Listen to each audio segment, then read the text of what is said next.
Spanish cinema is in mourning.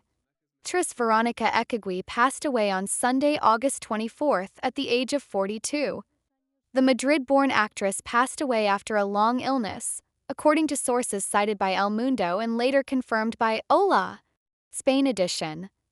Known for her roles in films like Yo Soy la Juani and No Culpes el Karma de lo que te pasa por Gilapalas, Echegui had been ill and, true to her private nature, faced this difficult time surrounded by her closest loved ones. The actress's final social media post was on June 15th, when she shared the promotion for A Muerte, a series created by Danny de la Orden.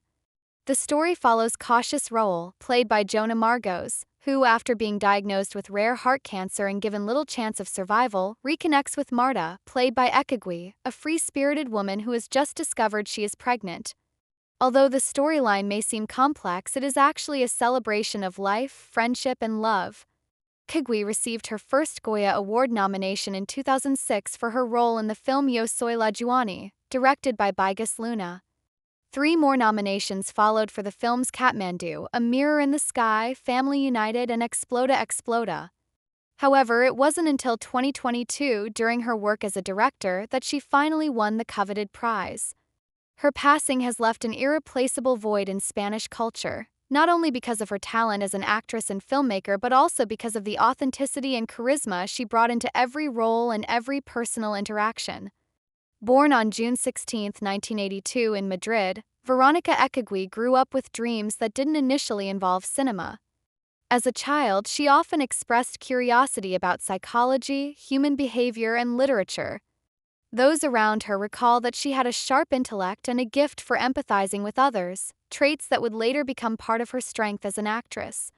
Acting for her was never about fame or recognition, but about connection, about embodying the essence of a character so fully that audiences felt they were watching fragments of real life unfold before their eyes. She studied at the Royal School of Dramatic Arts in Madrid, but even before completing her formal training, her raw talent was evident to directors and casting agents. Her breakout role in Yo Soy la Juani marked a turning point, not just in her career but in Spanish cinema at the time. Bigas Luna's film resonated with an entire generation that identified with the struggles of youth, dreams of independence, and the harsh reality of working-class life. Veronica's portrayal of Juani was magnetic. She wasn't just playing a character, she was breathing life into the frustrations, desires, and vulnerabilities of countless young women. It was raw, bold, and deeply emotional, and it earned her widespread recognition as one of Spain's most promising talents. Overnight, she went from being a young actress trying to find her place in the industry to a household name admired by critics and loved by audiences. As her career evolved, she avoided being typecast, which was not an easy feat in the film industry. Many actors, after such a powerful debut, find themselves boxed into a particular archetype, but Veronica pursued diverse projects that showcased her versatility. In Kathmandu, A Mirror in the Sky, directed by Isher Balan, she explored the depths of a character immersed in cultural clashes and spiritual awakenings. The film required her to spend significant time in Nepal, and those close to her remember how profoundly the experience touched her. She immersed herself not only in the role but in the culture, taking time to learn, to listen, and to grow personally through the project. Her performance was moving and powerful, further cementing her status as a serious actress who was never afraid of challenging roles. She followed with Family United and Exploda Exploda, each role adding new shades to her acting palette. What made her unique was that she had an uncanny ability to blend humor with vulnerability, strength with fragility, and intensity with charm. Her characters were never one-dimensional because Veronica herself was never one-dimensional. She embraced contradictions, showing audiences that human beings are rarely black and white but rather complex tapestries of emotions, fears, and dreams. Her success, however, was never defined only by accolades. For Veronica, the craft itself mattered more than the recognition it brought. Even when she earned multiple Goya nominations, she remained grounded. She once admitted in interviews that awards were flattering, but they weren't the essence of her work. For her, the most rewarding aspect was when audiences resonated with a character, when someone approached her and said, "That role spoke to me. I felt seen." That, to her, was more important than any statue or trophy. Yet, when she finally won the Goya Award in 2022, not as an actress but as a director, it was a moment of poetic justice. It wasn't just recognition of her artistry but also of her ability to reinvent herself, to step behind the camera and tell stories from a different vantage point. Directing was a natural evolution for her. Those who worked with her recall how even on sets where she was acting, she often engaged deeply with the directors, not to impose, but because she was genuinely fascinated by the storytelling process from all angles.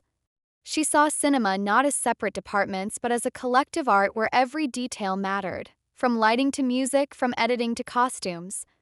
When she directed her first short film, she poured herself into every frame, creating work that was intimate, layered, and emotionally resonant. Her Goya win as a director was a validation, but also a reminder of how multifaceted her talent truly was. Her final public appearance on social media was poignant in retrospect. On June 15th, she promoted A Muerte, the series by Dani de la Orden, where she played Marta. The series itself revolved around themes of mortality, love, and rebirth. To fans who revisit her last post, it feels hauntingly symbolic, an artist reflecting on the fragility of life while simultaneously celebrating its beauty. That duality was at the core of who she was, someone who could acknowledge pain and mortality while still choosing joy, love, and connection. Privately, Veronica battled her illness with courage and discretion. Friends and colleagues have emphasized how deeply private she was about her personal struggles. Unlike many celebrities, she rarely used her platforms to share details of her health, preferring to keep those moments sacred and shielded from public consumption. It was not about secrecy, but about dignity. She wanted to live, to love, and to create without her illness defining her in the eyes of others. Her decision to spend her final months surrounded by her closest loved ones speaks volumes about the values she held dearest: intimacy, trust, and authenticity. Her passing has sparked an outpouring of tributes across Spain and beyond. Filmmakers, co-stars, critics, and fans alike have shared stories of how she touched their lives. Dani de la Orden, the director of A Muerte, expressed his heartbreak in a touching message, calling her not only an extraordinary actress but also a generous soul who elevated everyone around her. Fellow actors spoke of her kindness on set, her ability to make even the most nervous newcomers feel at ease, and her laughter, which they described as infectious and full of light. To many, she wasn't just a colleague but a friend, a confidant, and an inspiration. Audiences, too, have been revisiting her filmography, sharing clips of her most memorable performances, celebrating the artistry she leaves behind. Younger actors have called her a role model, someone who proved that one could achieve success without sacrificing authenticity. Fans across social media platforms have been united in grief, expressing how much her roles meant to them, how she gave voice to characters that felt real and relatable, and how her death feels like the loss of a friend. Her journey was not only about the films she made, but also about the barriers she broke in the industry. At a time when Spanish cinema was undergoing transformation, she represented a new wave of actors unafraid to take risks, to challenge stereotypes, and to explore unconventional narratives.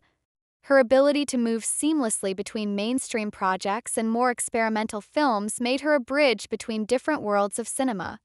She collaborated with established names while also supporting independent filmmakers, often lending her credibility to projects that might otherwise have struggled to gain attention.